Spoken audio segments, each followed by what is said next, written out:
Hi, it's Fias Tarot. Hello, Virgo placements. This is your love and general and love reading ngayong February. Okay, so before tayo mag-start, kung hindi ka pa nakapag-subscribe, please do subscribe and hit the notification bell para lagi po tayo maging updated sa mga mangyayari pa lang. And kung may tanong pagdating sa private reading, just message me sa akin pong FB page for more info. Ganun rin po pagdating kay Perception of Light. Tcharan! Yes, ito yung kanyang FB page. Ito po Kung sa kanya po gusto magpa-reading, so sa kanya po magme-message, no? And sa mga naghahanap ng healer, kay Kuya Dingsi naman po, no?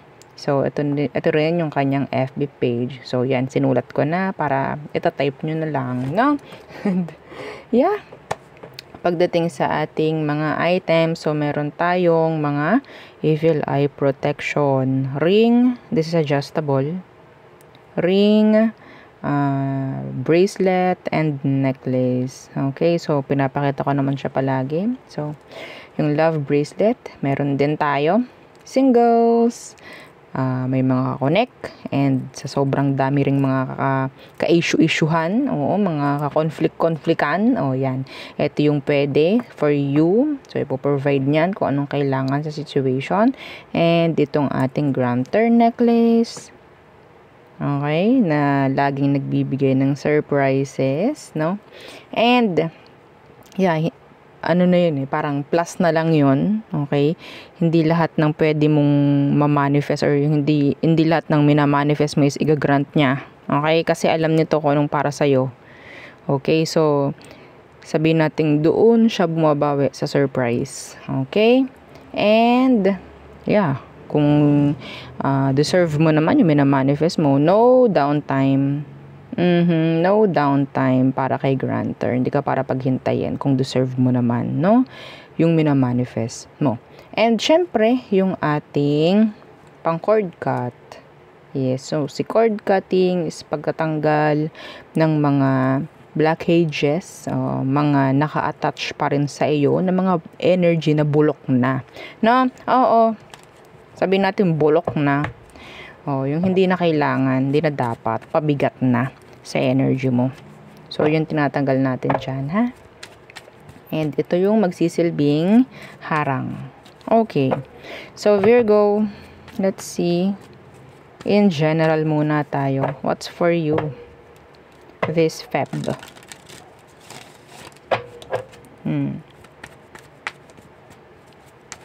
In general, kung may specific, babanggitin ko rin. Virgo, Eight of Swords. There's this air sign who is stuck. Still stuck, maybe. Gemini, Libra, and Aqua. What's with this Eight of Swords? The Hierophant. Somebody is stuck pagdating sa mga commitments, pagdating sa mga, sabihin natin, bills, work, kung ano man. Maybe hindi na nagagawa yung mga iba pang kailangan gawin kasi stuck. Or sabihin natin parang nakakulong, no? Nakakulong na sa mga gawain, sa mga bills, sa mga, 'di ba? You're like doing autopilot, parang ganyan, naka-autopilot ka na every time na papasok ka sa trabaho mo. Let's see, what's with this? What's with this Hierophant? See the Chariot. The Chariot. Kung gugustuhin po, no? Kasi nakikita ko dito is energy ng walang improvement pagdating sa mga ginagawa. So, kung anong meron noon, mga nakaraang buwan, yun pa rin. In general, being stuck sa kung anong energy na meron ka before. So, ngayon, ganun pa rin. Ngayong Feb, walang masyadong sabihin nating pagbabago. Kayo na bumasag. Okay, kayo na bumasag. Kung anong sa tingin ninyo yun, araw-araw ginagawa nyo, basagin nyo. Kayo na yung mag-release, no? Kayo na yung magbigay ng freedom sa sarili nyo. Freedom. Okay?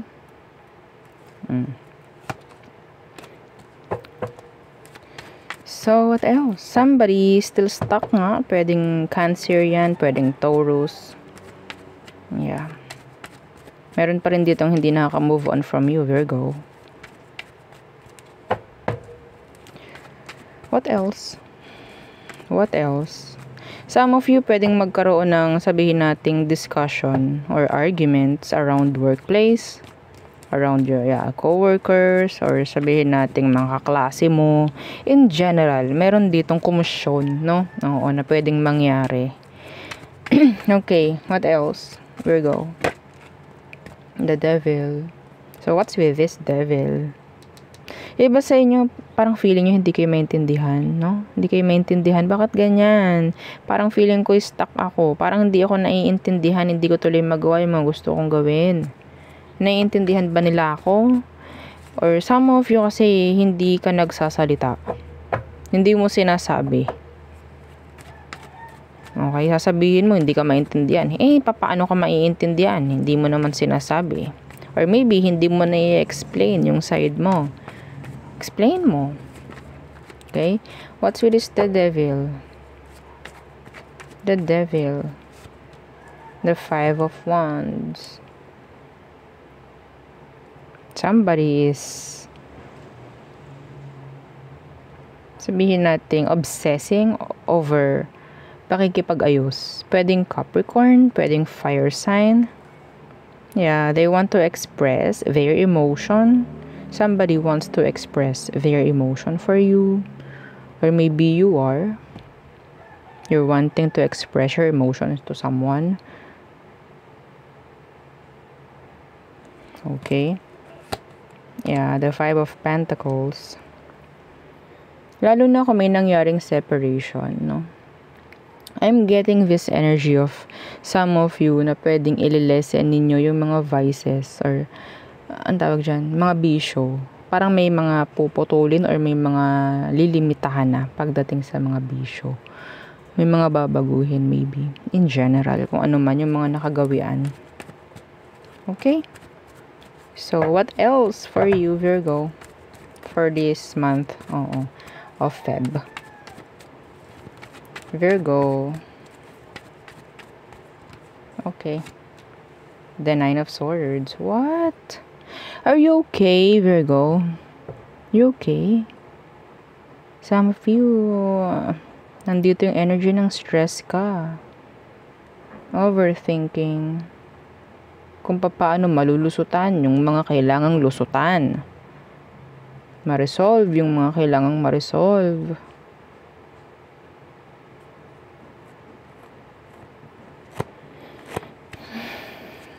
Some of you, this is talking about the issue pagdating sa house, sa relationship, connections. What's with this Nine of Swords? Yeah, the Ace of Pentacles. I'm getting this new opportunity coming in pagdating sa pera. Pero nandyan yung parang afraid kayo to grab it. Afraid. Overthinking, doubts, present. Pagdating dito. So maybe, in general, no, kung nandyan yung pagbabago, nandyan lang din yung takot, no, na subukan yung mga bago. Kaya, yung energy is stuck.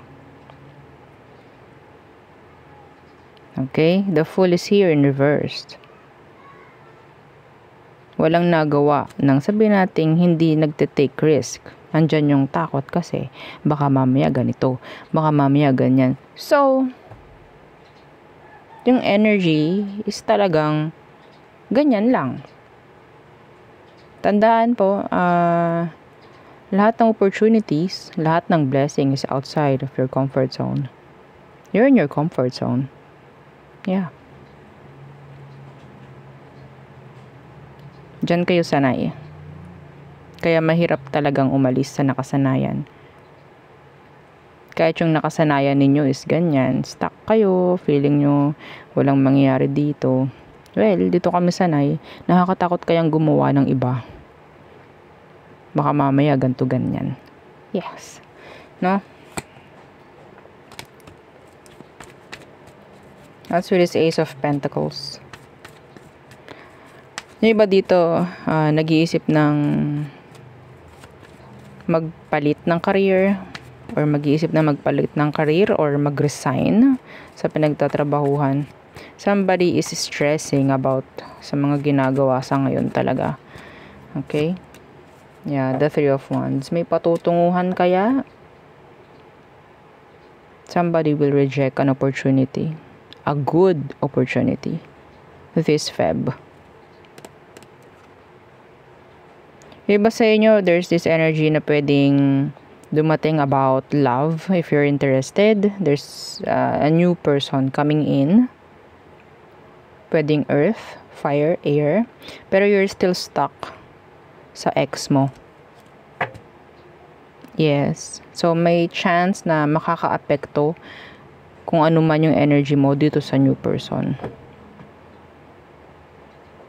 Okay?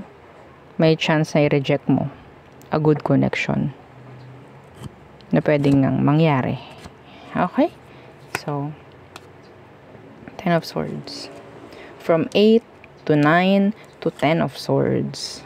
Kumusta ka naman, Virgo? Mayroon pang Devil. You're stuck.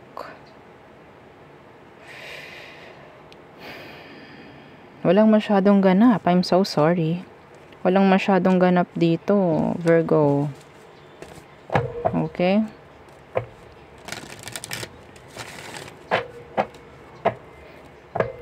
So, bang kumuha na something, kung meron pa, Virgo,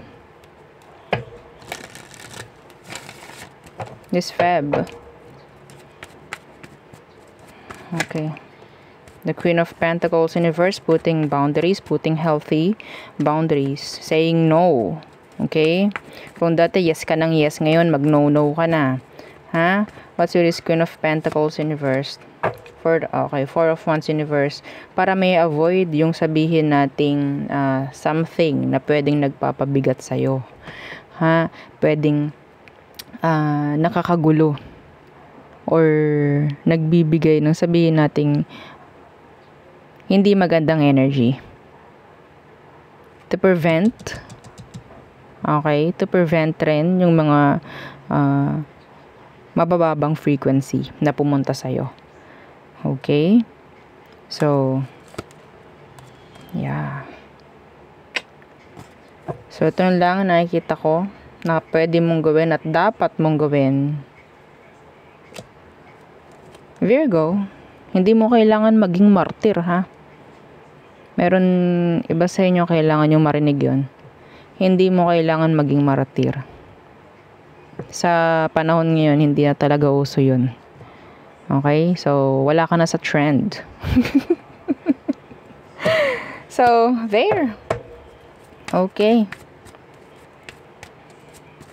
So, tayo tumungo na sa love. Love read ng mga Virgo. So, what's for you? Ano bang meron? Who is this person na iniisip mo, Virgo? Who are they? Anong meron? Description ng person. Let's see. The Hierophant in reverse. Somebody na hindi marunong mag-commit. Pwedeng Taurus.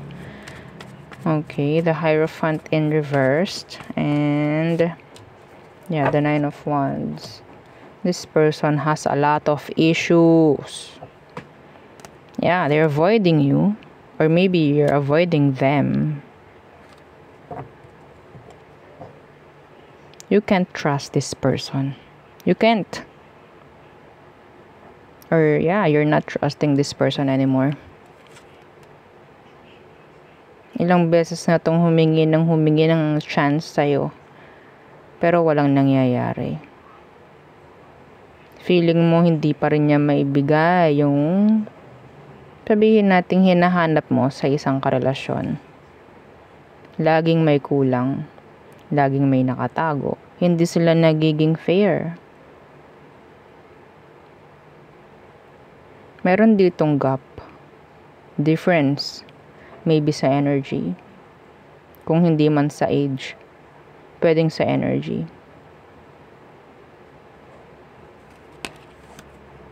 Yeah. So, nagkaroon ng in and out, on and off sa inyong dalawa. Now, they're guarded. They're trying to avoid you, maybe, or the situation. Pero you have to guard yourself up from this one. Kasi hindi sila totally into serious connection, no? Andun yung energy na hindi rin nila alam kung ano ba talaga ang gusto nila sa sarili nila. So, paano pa sa sitwasyon? Okay? Kung hindi niya nga alam kung ano bang dapat niyang gawin sa buhay. Oh my. Let's see. What is the situation na kailangan mong malaman? The Three of Wands in reverse. Don't expect anything. Wala kang inaasahan ngayon sa sitwasyon, Virgo. But you're still wishing, hoping, hopes up. Like that. Nagbabaka sakali. Mayroon ditong nagbabaka sakali pa rin. The communication is open. The Four of Swords in reversed. Yeah, the Justice. Alam nyo, Virgo, itong taong to, hindi niya malaman wala itong direction sa buhay niya. Wala po. Magulong utak nito. Nadadamay ka. Madadamay at madadamay ka dito, Virgo.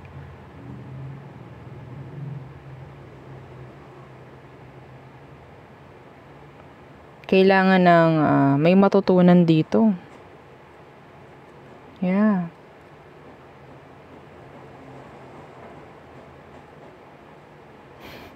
Yung energy pagdating sa situation, it's like, okay, hahayaan ko na lang to, hindi na ako maghihintay. Pero still, the door is open.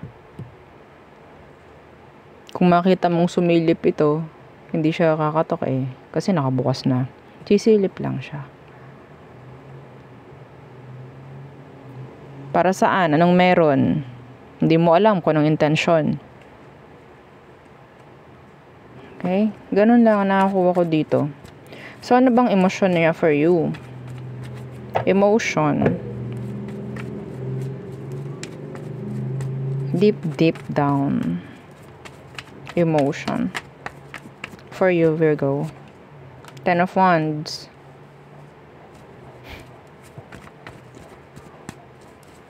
Why? Temperance. This is a waiting game. Waiting game. You're mirroring each other. You are mirroring each other, Virgo. They're dropping this. But yeah, they're still waiting. Okay, they're dropping this. Pero open din yung door niya for this. Okay? Pero ang nakukuha ko dito, Virgo, mas una itong susuko. Mas una siyang susuko. Mas una siyang mapapagod. Yeah. Konting kembot na lang to. Yep.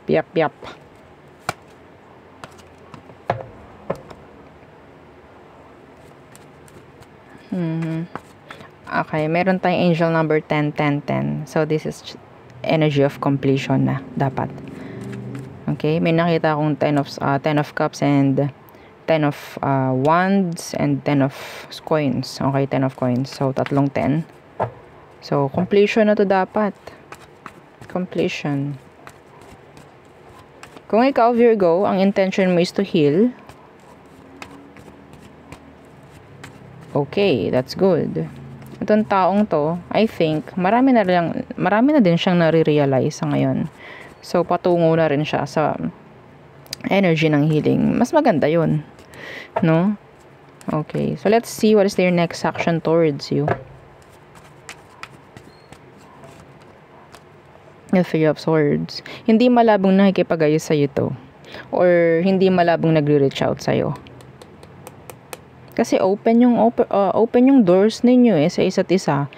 There's no blockage. May chance na pwedeng kumukontak sa'yo to, nagme-message, hindi mo alam bakit. No? Out of the blue. Bigla na lang. Magme-message, like, anong ulam ng kapitbahay nyo? Mga ganong bagay. Nonsense. The Three of Swords in reverse. So, may chance na makipag-ayos. Yeah. With the with the love offer. Knight of Cups. May chance na makipag-ayos to. Pwedeng Leo. At the bottom of the deck. Pwedeng ibaba nila yung guard nila for you.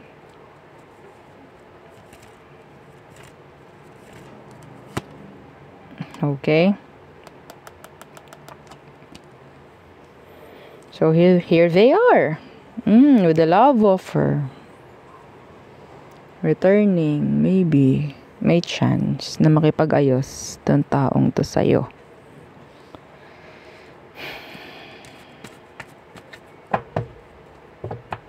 Okay. Advice. Outcome ninyo nitong taong to. Hindi na rin niya kaya yung pagiging, hindi niya kaya maging pasensyosa pa. Hindi niya kaya yung paghihintay dito. Alam mo, ang iba lang dito Virgo, maybe some of you, yung energy mo is nasa, sabihin na, okay, pababayaan ko to, mas uunahin ko yung healing, mas magiging okay ako, parang ganyan. Pero yeah, the door is open. Pero yung energy nitong taong to, ang nakakuha ko, yes, it's open, pero yeah, there's just still there waiting. Wala akong nakukuha ang energy talaga ng healing dito, pero kayo, nakuha ko your healing. Nasa process kayo ng healing, moving on. So, magkaiba. So, may chance na sila talaga yung pwedeng mag-reach out sa'yo. Okay? Okay, let's see. Outcome / advice for you, Virgo. The Devil. Why? So I'm seeing here a makeup sex. So there's this outcome, makeup sex. And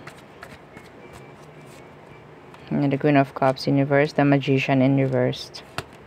The Nine of Pentacles. Yeah, I think this is just an energy of makeup sex. May pagbabalikan kasi, pero isang malaking question mark to. The Queen of Cups is here in reverse. This is ang reason ay pang sarili lamang. Pang sarili lamang. Para itong nahihirapan kasi itong taong to sa sitwasyon niya. Mabigat. Yun ang iniisip niya Hindi niya totally iniisip yung makikipag-ayos siya kasi gusto ka niya, kailangan ka niya, love ka niya. Okay? Ang gusto nito is makausad. Hindi maramdaman yung sabihin nating energy about separation. So, yung intention ng tao is not good, not clear. I'm seeing this person na nasa red flag. Okay? Kahit sabihin nating makikipag-ayos to, for me, the intention is not good. Pang sarili lang. Okay? So, don't expect na, oh yes, nakikipag-ayos na siya. Yes, makikipag-ayos na siya. Magiging okay na kami. No. No. Pang sariling kagustuhan to, Virgo. Kasi kailangan nilang sagipin yung sarili nila sa kumunoy. Okay? So, ikaw yung nakikita nilang pwedeng sumalba sa kanya. Yes. Okay? So, there. Ano bang kailangan? Don't let them manipulate you sa mga sabihin nating small hints, small gestures. Okay? The Nine of Pentacles, focus on your work, on your craft, career, kung ano man. Okay? And yes, the Lovers is here in reversed. Huwag mo hayaan totally. Umentre ka na naman sa pakikipag-reconnect or pakikipagrelasyon. Kasi hindi ina-advise. Mas magandang single ka from them. Ikaw alam mo kung anong direction na tatahakin, sila hindi. See? Kailangan pa nila ng iba para maging okay. Yes, lagi namang ganon. Kailangan natin ng iba para maging okay, maging masaya, pero hindi naman laging ganon dapat. Mantakin mo, gusto lang niya maging masaya, hahanap pa siya ng iba. Ganon kababa. Okay? So, nakikita ka niya, someone na pwedeng tumulong. So, may chance na you're in the higher frequency. So, don't let them manipulate you. Okay? So, there. So, we have here Capricorn, water, air, Sagittarius, fire sign, Aries, Leo, Sag, Aquarius, okay, big fire sign placements, and Taurus. Okay. So, outcome. But outcome. Diba? Gulong-gulo. Nakakagulo talaga yung energy. All signs Aries through Pisces. Zodiac sign you're dealing with or dealt with. Virgo. Let's see. Aries, okay, they want to have a new beginning with you. They want to take a leap of faith. Okay, Taurus, they will guard down. They will. Ayaw nila ng tension. Gemini, okay, so walang masyadong plano. Okay, hindi sila ganun ka-ready for you. Okay, Cancer, they're sad. In general, they're sad. Leo, they're bitter. Yeah.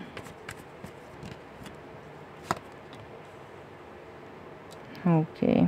So, Virgo, Aries, Taurus, Gemini, Cancer, Leo. So, Virgo, being impatient. Libra, they're the BITCH. Okay, they will manipulate you. There's no attraction here. Scorpio, they will give you mixed signals. Some of them, they're just sad. Sagittarius,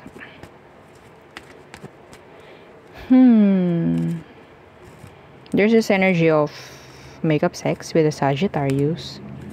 Ayaw nila ng toxic rin. So, ayaw nila nang sabihin nating energy na nakakaramdam sila ng hindi okay sila.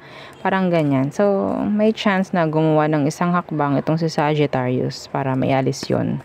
Yung mga nararamdaman lang hindi maganda. Pero you have to avoid them. Okay, Capricorn, there's this endings and changes. Aquarius, last. Ang naririnig ko, last, not love.